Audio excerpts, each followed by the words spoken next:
Morning Spirit. Selamat pagi, semangat pagi.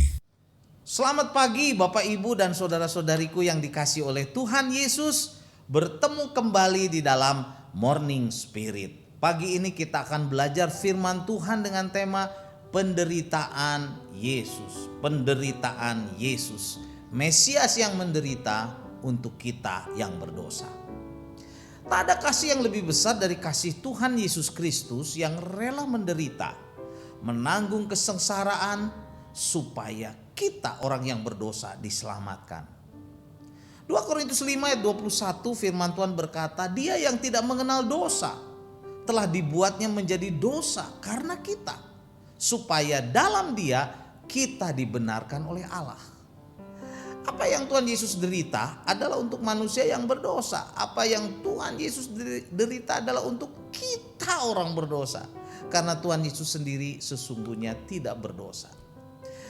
Dalam kitab Yesaya pasal 53 ayat 1 sampai 12, apa yang Tuhan Yesus derita telah dinubuatkan secara jelas dan terperinci. Kesengsaraan yang akan dialami oleh Tuhan Yesus itu semua semata-mata supaya manusia yang berdosa, supaya kita yang berdosa, saudaraku, saudariku, Bapak Ibu, diselamatkan. Nabi Yesaya menggambarkan Tuhan Yesus sebagai Mesias yang menderita, akan mengalami penderitaan seperti ini, saudara. Di dalam ayat 3, mengalami hinaan dan dihindari orang. Ayat 5, ditikam dan diremukan. Ayat 7, kena sengsara dan dianiaya.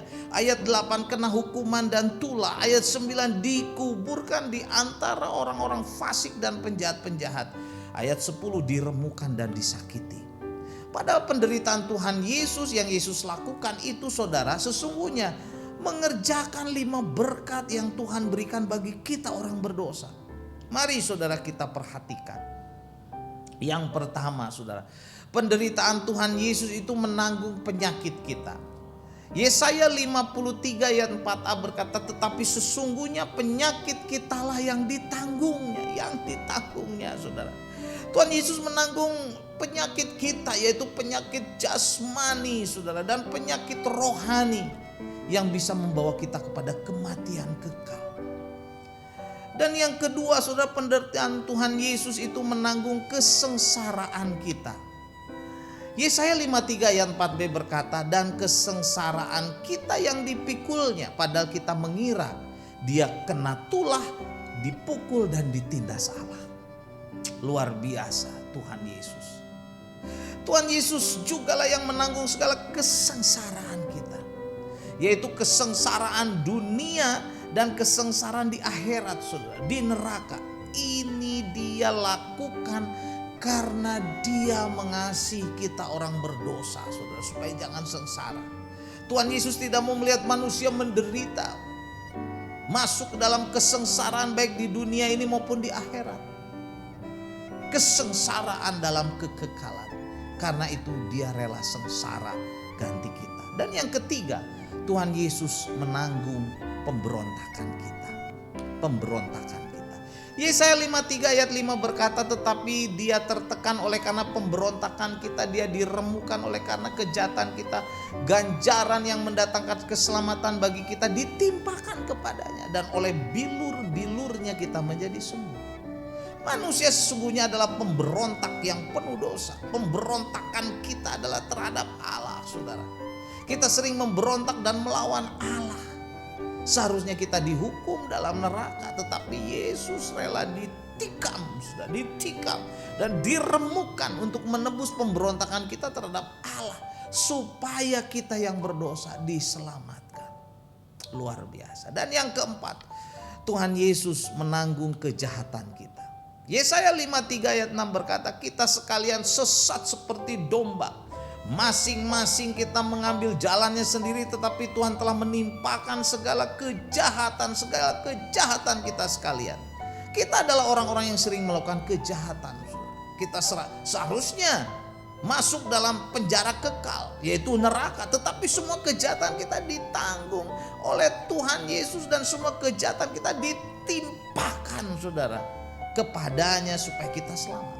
Kita sungguh berterima kasih dan bersyukur untuk semua pengorbanan Tuhan Yesus yang sungguh besar, luar biasa bagi kita orang-orang berdosa. Dan yang kelima, saudara, firman Tuhan berkata, Tuhan Yesus menebus dosa-dosa kita. Yesaya 53 ayat 12 berkata, sebab itu aku akan membagikan kepadanya orang-orang besar sebagai rampasan, dan dia akan memperoleh orang-orang kuat sebagai jarahan, yaitu sebagai ganti karena ia telah menyerahkan nyawanya ke dalam maut, dan karena ia terhitung di antara pemberontak-pemberontak, sekalipun ia menanggung dosa banyak orang dan berdoa untuk pemberontak-pemberontak. Tuhan Yesus menyerahkan nyawanya untuk masuk ke dalam maut, menebus dosa para pemberontak, saudara. Kitalah pemberontak itu, dan menanggung dosa orang banyak, supaya para pemberontak, yaitu orang-orang berdosa yang memberontak kepada Tuhan, diselamatkan, dibebaskan dari maut, dosa kekal, untuk masuk ke dalam kerajaan surga. Kitalah pemberontak, saudara. Dan orang yang memberontak kepada Allah, bila bertobat dia diselamatkan. Jadi inilah 5 berkat Tuhan Yesus yang diberikan untuk kita. Saat dia rela menanggung semua dosa kita dalam kesengsaraannya, saudara, di kayu salib yang hina. Yang pertama, Tuhan Yesus menanggung penyakit kita. Yang kedua, Tuhan Yesus menanggung kesengsaraan kita. Yang ketiga, Tuhan Yesus menanggung pemberontakan kita.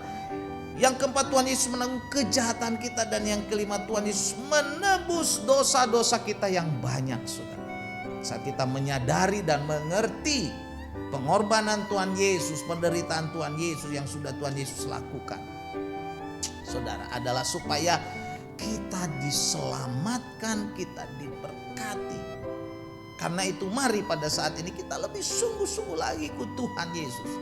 Mengikut Yesus lebih sungguh-sungguh lagi, melayaninya, menjadi saksinya dimanapun kita berada. Hidup dalam kebenaran, supaya nama Tuhan dimuliakan. 2 Korintus 5 ayat 21 saya baca sekali lagi. Dia yang tidak mengenal dosa telah dibuatnya menjadi dosa karena kita, supaya dalam dia kita dibenarkan oleh Allah. Kita dibenarkan, kita diselamatkan, kita diberkati, saudara, oleh Allah. Karena Tuhan Yesus rela menderita ganti kita. Mari kita lebih sungguh-sungguh lagi ikut Tuhan. Tinggalkan dosa, tinggalkan keburukan, tinggalkan kepahitan, tinggalkan, saudara, segala yang tidak kudus. Layani Tuhan, muliakan Tuhan dengan segenap hati, karena sesungguhnya Tuhan menderita dan mati supaya kita diselamatkan dan diberkati. Amin. Mari kita berdoa. Terima kasih Tuhan untuk pengorbananmu, penderitaanmu, kerelaanmu mati di kayu salib. Supaya kami diselamatkan, kami diberkati, dosa-dosa kami diampuni. Dalam nama Tuhan Yesus kami berdoa. Amin. Amin. Bapak Ibu yang dikasih oleh Tuhan Yesus.